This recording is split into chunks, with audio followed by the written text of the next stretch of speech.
제목을 제가 설교 말씀을 준비하면서 좀 바꿨습니다. 사명과 순종이라는 원래 주보에 제목이 나가 있었는데요. 그런 내용도 다 담겨 있는데 제가 부제를 또 하나 정했습니다. 껍데기와 알맹이, 이렇게 제목을 정했습니다. 사무엘 상하를 보면 사울과 다윗을 많이 대조하고 있습니다. 그렇죠? 그 내용들을 읽고 또 묵상하면서 우리는 다윗처럼 하나님 마음에 합한 자가 되어야 되겠다라고 그렇게 다짐하고 또 기도하고 노력합니다. 우리가 다 그렇게 되기를 바랍니다. 그 중에서도 오늘 본문을 통해서 사무엘은 우리에게 어떻게 사울을 닮지 않고 사울의 길을 가지 않을 것인가, 사울을 반면교사 삼아서 첫 번째 무엇을 조심해야 할 것인가를 가르쳐 주고요, 그리고 두 번째로 어떤 순종을 하나님께 드려야 할 것인가에 대해서 오늘 본문은 우리에게 말씀을 하고 있습니다. 우리가 너무 잘 알고 있는 내용이죠. 우리가 읽었던 본문은요, 사울은 하나님의 말씀에 불순종했고 하나님은 불순종한 사울을 왕위에서 폐위시키십니다. 이 사울이라는 사람이 이미 13장에서부터 이 불순종의 전조 증상을 보였던 사람이에요. 블레셋과의 전쟁을 앞두고 사무엘을 기다리지 못한 채 사울이 스스로 번제를 제사를 드렸습니다. 그리고 나중에 사무엘이 와서는요, 혹독한 꾸중을 듣습니다. 왕이 망령되이 행하였으니 왕의 날이 길지 않을 것입니다라고 아주 혹독한 꾸중을 들었죠. 하나님의 엄중한 경고였지만 그래도 사울에게 인내하시며 한 번 더 기회를 주신 사건이었습니다. 그런데 오늘 15장에서 사울은 또 한 번 하나님 앞에 불순종합니다. 하나님은 아말렉을 진멸하라라는 명령을 주셨습니다. 사무엘상 15장, 우리가 읽었던 15장 2절에서 3절 앞에 보시면요, 이렇게 말씀해요. 만군의 여호와께서 이같이 말씀하시기를 아말렉이 이스라엘에게 행한 일, 곧 애굽에서 나올 때에 길에서 대적한 일로 내가 그들을 벌하노니 지금 가서 아말렉을 쳐서 그들의 모든 소유를 남기지 말고 진멸하되 남녀와 소아와 젖먹는 아이와 우양과 낙타와 나귀를 죽이라 하셨나이다. 무서운 명령이죠. 하지만 사울은 하나님의 말씀대로 행하지 않았습니다. 아말렉 왕 아각을 사로잡아 왔고요, 자기의 보기에 좋은 가축을 끌고 왔습니다. 그런 사울에게 사무엘은 왕이 불순종하였으므로 하나님이 왕을 버리셨습니다 라고 그렇게 선언합니다. 하나님은 왜 이토록 진노하셨을까요? 단지 이 한순간 이 사울의 불순종 때문일까요? 그것 때문에 하나님께서 세우신 이 왕을 그 자리에서 폐위시키신 것일까요? 또 왜 하나님은 당시 이스라엘에게 그렇게 위협적인 적대국이 아니었던 아말렉을 이토록 잔인하게 진멸하라고 하셨을까요? 그 내막을 알기 위해서 우리는 역사 속으로 좀 들어가 보아야 합니다. 사울 당시로부터 약 500년 전, 출애굽한 이스라엘 백성들이 르비딤 골짜기에 이르렀을 때에 아말렉 족속이 이스라엘 앞에 나타납니다. 그때 이 아말렉 족속은요, 약탈 족속이었어요. 약탈 민족이었어요. 광야의 산속에 숨어 있다가 힘없고 가난한 자들을 찾아가서 약탈하고 남녀노소 할 것 없이 학살을 일삼았던 아주 악랄한 족속이었어요, 아말렉. 당시에 이 출애굽한 이스라엘 백성들은요, 뭐 땅은 없었지만 그래도 출애굽을 하면서 가지고 나왔던 많은 재물과 물품들이 그들에게는 있었어요. 아말렉에게는 놓칠 수 없는 먹잇감이었죠. 그래서 그들은 이스라엘의 후미에 있는 약하고 어린이들, 약한 어린이들, 그리고 노인들을 공격합니다. 여기서 그 유명한 이 르비딤 전투가 시작됩니다. 여러분 아실 거예요. 여호수아가 선봉에 서서 싸우고요, 모세는 아론과 훌과 함께 언덕 위에 올라갑니다. 그리고는 손을 들고 기도를 하죠. 모세가 손을 들고 있으면 이스라엘이 이깁니다. 팔이 아파서 손이 내리면 이스라엘이 져요. 그때 아론과 훌이 모세의 팔을 딱 받치고 돌 위에 앉게 해가지고 팔이 내려오지 않습니다. 그래서 그 아말렉과의 전쟁에서 이기게 되죠. 그 전투가 끝난 후에 하나님은 모세에게 특별한 명령과 맹세를 주세요. 하나님께서 맹세하세요. 그 내용이 뭐냐 하면 출애굽기 17장 14절에서 16절 말씀이에요. 첫 번째 슬라이드 보여주십시오. 여호와께서 모세에게 이르시되 이것을 책에 기록하여 기념하게 하고 여호수아의 귀에 외워 들리라. 내가 아말렉을 없이하여 천하에서 기억도 못하게 하리라. 모세가 제단을 쌓고 그 이름을 여호와 니시라고 이르되, 백성들에게 이르는 거예요.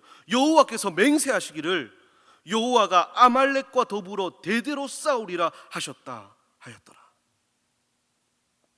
여러분, 하나님의 진노가 느껴지십니까? 아말렉을 향한 하나님의 진노. 약하고 병든 자들을 공격하여 해치는 그 만행은, 이 아말렉의 만행은 가난하고 약한 자들의 아버지가 되시고 또 그들을 구원하기를 기뻐하시는 이 하나님의 구원 사역에 대한 심각한 정면 도전이었습니다. 훗날 모세는 가나안 입성을 앞둔 출애굽 2세대들에게도 이 말씀을 다시 한번 전합니다. 너무 엄중한 하나님의 명령이자 맹세였거든요. 신명기 25장 17절에서 19절 말씀입니다. 너희는 애굽에서 나오는 길에 아말렉이 내게 행한 일을 기억하라. 곧 그들이 너를 길에서 만나 내가 피곤할 때에 내 뒤에 떨어진 약한 자들을 쳤고 하나님을 두려워하지 아니하였느니라. 그러므로 내 하나님 여호와께서 내게 기업으로 주어 차지하게 하시는 땅에서 내 하나님 여호와께서 사방에 있는 모든 적군으로부터 내게 안식을 주실 때에 너는 천하에서 아말렉에 대한 기억을 지워버리라. 너는 잊지 말지니라. 너무 중요한 사명인 거예요. 이스라엘에게 하나님이 맹세하신 사명인 거예요. 하나님이 품은 아말렉에 대한 진노는요 이토록 컸고, 아말렉을 완전히 진멸시키는 이 중책을 여호수아와 이스라엘에게 맡기셨습니다. 그러나 가나안 정복 전쟁과 사사 시대를 지나면서 하나님의 이 엄중한 명령은 이스라엘 가운데 잊혀집니다. 그렇게 약 500년의 세월이 흘렀어요. 하나님의 말씀이 희귀한 시대를 맞이하게 됩니다. 하나님의 말씀이 희귀한 시대. 바로 그때 하나님의 말씀을 청종하는 한 사람, 사무엘이 일어나게 됩니다. 그를 통해 500년간 잊혀졌던 사명이 다시 한번 이스라엘에게 주어집니다. 이렇게 이스라엘 초대왕 사울에게 주어진 이 아말렉을 진멸시키라라는 명령은 단순한 군사 작전이 아니었습니다. 땅을 차지하고 이스라엘의 영토를 넓히고 힘을 얻기 위해서 하는 그런 전쟁이 아니었어요. 이것은 500년을 이어온 하나님의 명령과 맹세를 이루는 전쟁이었습니다. 또한 왕정시대, 인간이 이제 왕이 되는 이 왕정시대를 시작하는 시점에서 진정한 왕이신 하나님의 통치에 순종해야 하고, 하나님 나라 백성이라는 정체성을 재확립하는 약탈의 전쟁을 끊고 만국의 하나님의 복과 통치를 선언해야 하는 그 이스라엘에게 주어진 그 정체성, 그 정체성을 가진 이 아주 중요한 전쟁이었습니다. 지난주일 담임 목사님 설교를 통해서 들었던 여러분 헤렘 기억하시죠? 헤렘, 모든 것을 멸하는 것, 거룩하게 구별해서 하나님께 온전히 드리는 헤렘. 모든 것을 죽여 없애야 하는 명령이기 때문에 잔인하게 보일 수 있지만 완전한 악의 완전한 진멸을 통해서 거룩하게 구별하여 하나님께 바쳐진 것이라는 의미를 가진 거룩한 전쟁이었어요.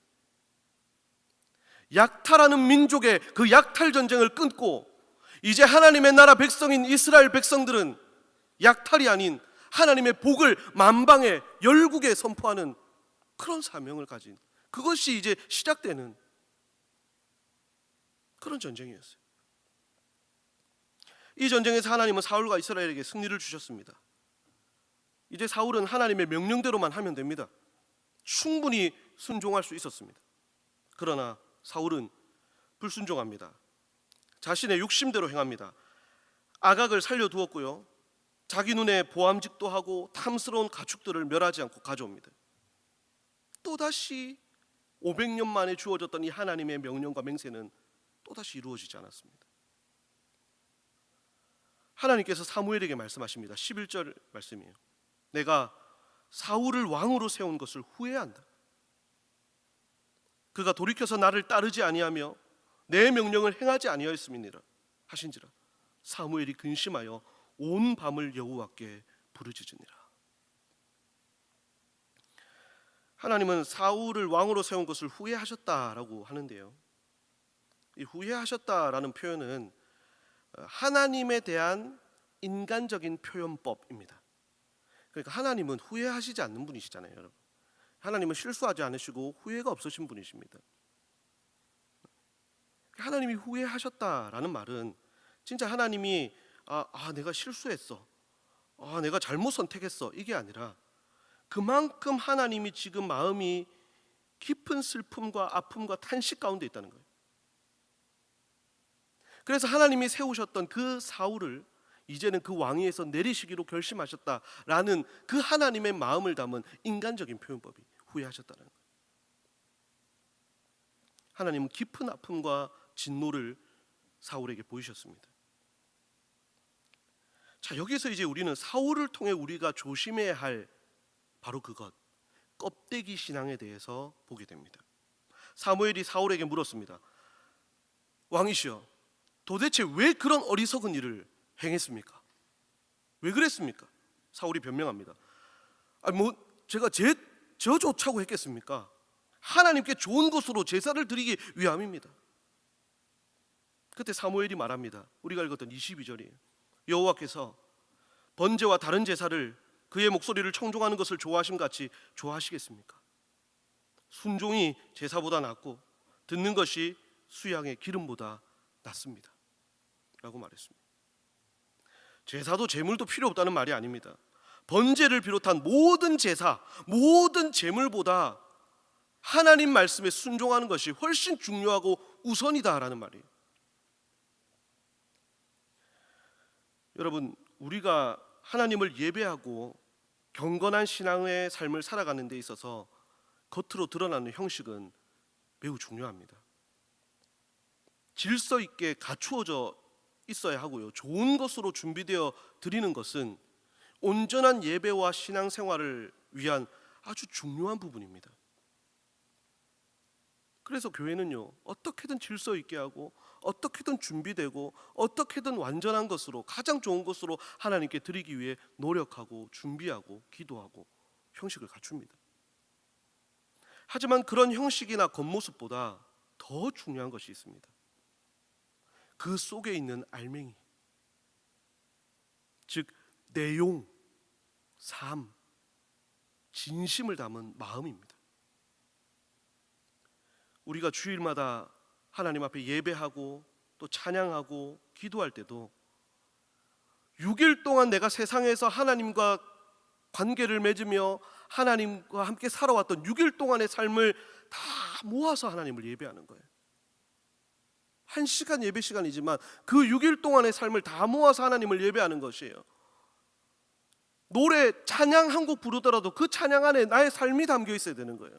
기도 잠깐 3분 하더라도 그 3분의 기도 속에 나의 6일 동안의 하나님과의 관계와 그 내용과 그 알매기가 그 안에 담겨 있어야 되는 거예요. 식당에서 밥을 짓고 주차를 하고 음향과 영상을 조율하고 악기를 연주하고 안내를 하고 인사를 하고 하는 그 모든 섬김의 자리에도 하나님을 향한 경배와 그분께만 온전히 영광 돌리겠다는 그런 진심이 그 섬김 안에 담겨 있어야 하는 겁니다.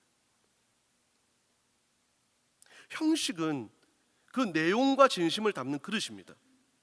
내용물이 없다면, 내용물이 부패했다면 그 그릇은 소용이 없어요.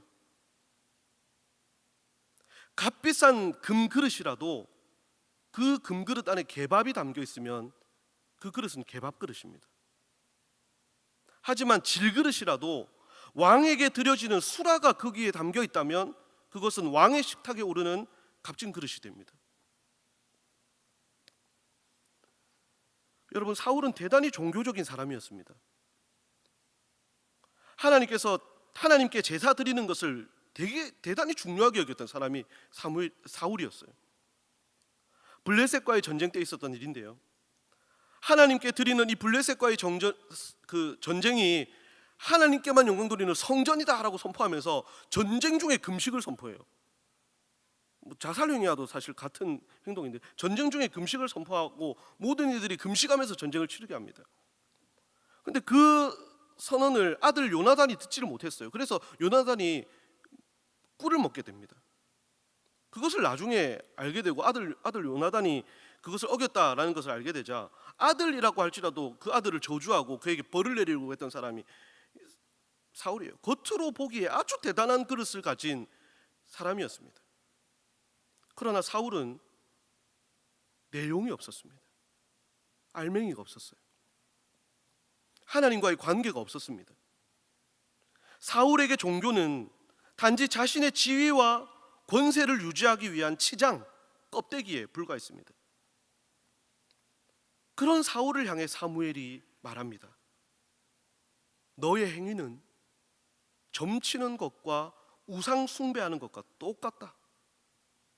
너가 하나님을 버렸으므로 하나님도 너를 버리셨다. 내용이 없는 껍데기뿐인 이 보여주기식 신앙이 우상 숭배와 같다라고 말을 하고 하나님을 버린 것이다라고 말을 했습니다. 진노를 토해내는 사무엘의 반응에 문제의 심각성을 깨닫는 사울은요 24절과 25절에서 그렇게 말합니다. 내가 범죄했습니다. 내가 잘못했습니다. 백성들의 말을 내가 들은 내 잘못입니다. 그러니까 하나님께 제사 드리러 갈 때 나도 데려가 주십시오. 내가 하나님께 경배하겠습니다. 그런 말을 해요. 여러분 사실은 이게 보기에는 막 회개를 한 것 같지만 회개가 아닙니다. 사울의 회개가 아니에요.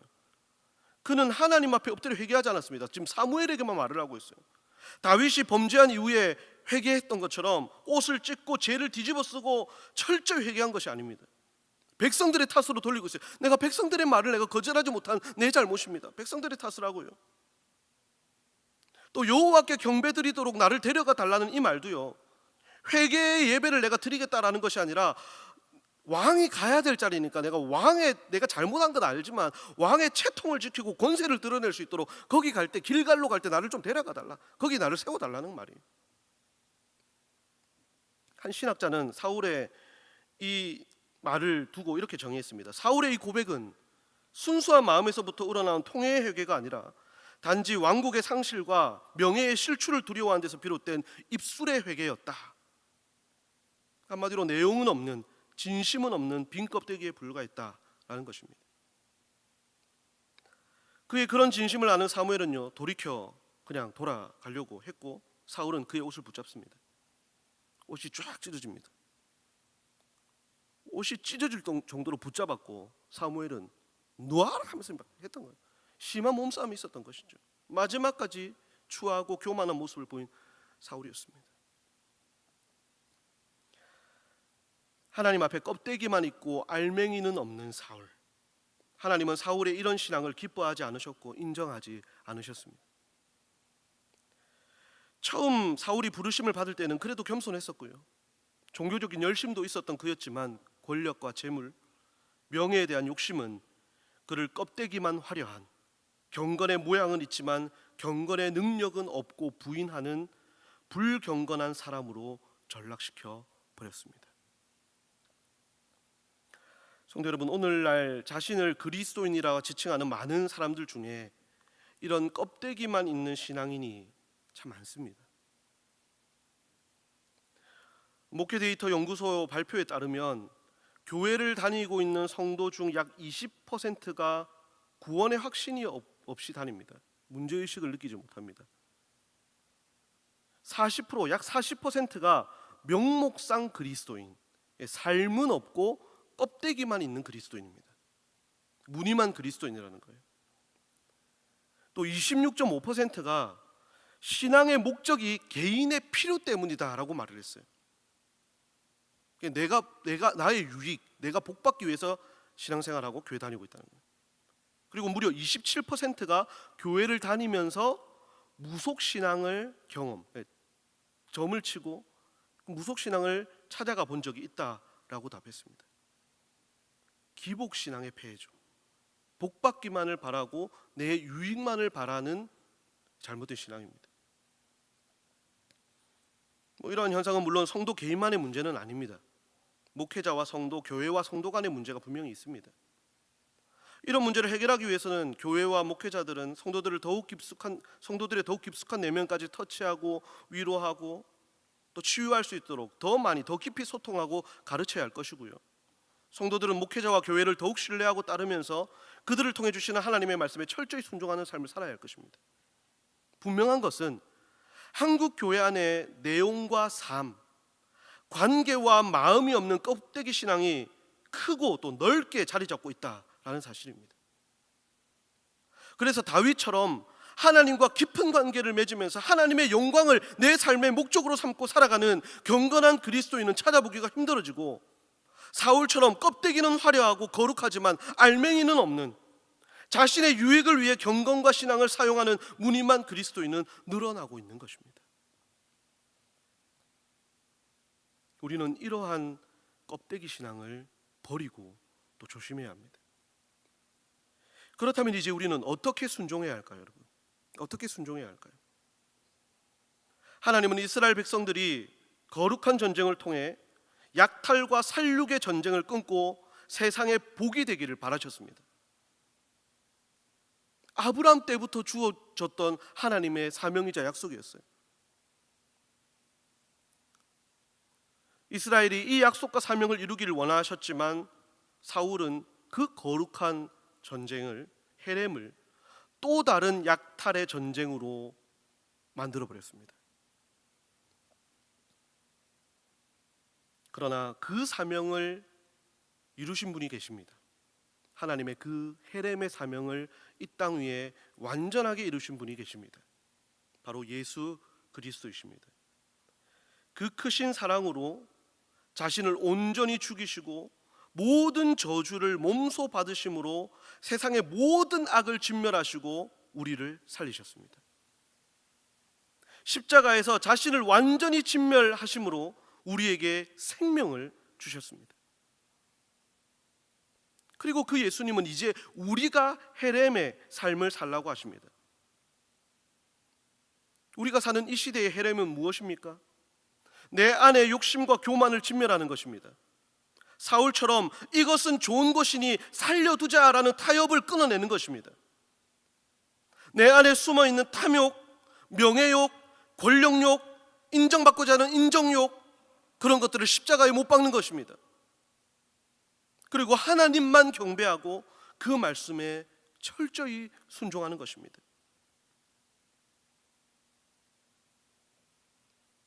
나만 잘하면 되는 것이 아닙니다.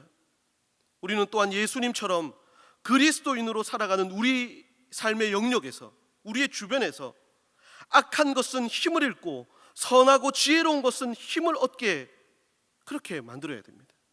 우리에게 주어진 사명입니다. 부패한 곳에 소금처럼 뿌려져서 부패를 막아야 하고, 어두운 곳에 빛처럼 비춰져서 어둠을 물리쳐야 합니다. 그리스도의 복음으로, 사랑으로 그리해야 합니다. 그러므로 우리에게 주어진 이 시대의 헤렘은 온전히 하나님만 사랑하고 또 이웃을 내 몸과 같이 사랑하는 바로 그것이다 할 수 있을 것입니다. 그 사명을 이루는 저와 여러분 되시기를 바랍니다. 말씀을 맺겠습니다. 사랑하는 성도 여러분, 그리스도인은 교회 다니는 사람이 아닙니다. 그리스도인은 기독교인이라는 명목이 아닙니다. 그것은 겉으로 드러나는 그릇일 뿐입니다. 참 그리스도인은 그리스도를 닮은 사람입니다. 그리스도처럼 사는 사람입니다. 그것이 그리스도인입니다. 삶을 통해 그리스도를 드러내는 사람, 언행을 통해 그리스도의 복음과 사랑을 증거하는 사람입니다. 그런 내용과 진심이 담긴 삶을 살아내는 사람이 진정한 그리스도인입니다. 오늘 이 시간 우리 모두 자신을 되돌아봅시다. 혹시 나는 화려한 껍데기만 갖춘 사울은 아닌지 되돌아봅시다. 혹시 나는 그 40% 안에 있는 명목상 그리스도인에 속해 있지는 않은지 돌아봅시다. 하나님은 우리의 입술이 아니라 우리의 마음을 보십니다. 우리의 종교적 열심이 아니라 우리의 진심 어린 순종을 원하십니다. 이번 한 주간 우리 각자에게 주어진 삶의 자리에서 진실된 순종으로 하나님께 예배하시기 바랍니다. 직장에서, 가정에서, 학교에서 우리의 모든 말과 행동이 하나님께 드리는 사한 제사, 사한 제물이 되게 합시다. 내 안에 남겨둔 아각왕 하나쯤, 좋은 가축 몇 마리쯤 하는 이러한 작은 욕심, 탐욕 이런 것들을 과감히 진멸합시다. 작은 불순종, 작은 타협, 작은 욕심을 십자가에 못 박읍시다. 그리할 때 우리는 사울처럼 버림받는 자가 아니라 다윗처럼 하나님 마음에 합한 자가 될 것입니다. 껍데기만 화려한 신앙인이 아니라 내면이 정말 아름다운 그리스도의 향기를 풍기는 참된 그리스도인이 될 것입니다. 순종이 제사보다 낫고 듣는 것이 수양의 기름보다 낫다는 오늘 말씀을 가슴에 새기고 우리들의 삶의 현장 속에서 주님 앞에 온전히 순종하여 드리는 저와 여러분의 삶이 되기를 예수님의 이름으로 간절히 축복합니다. 우리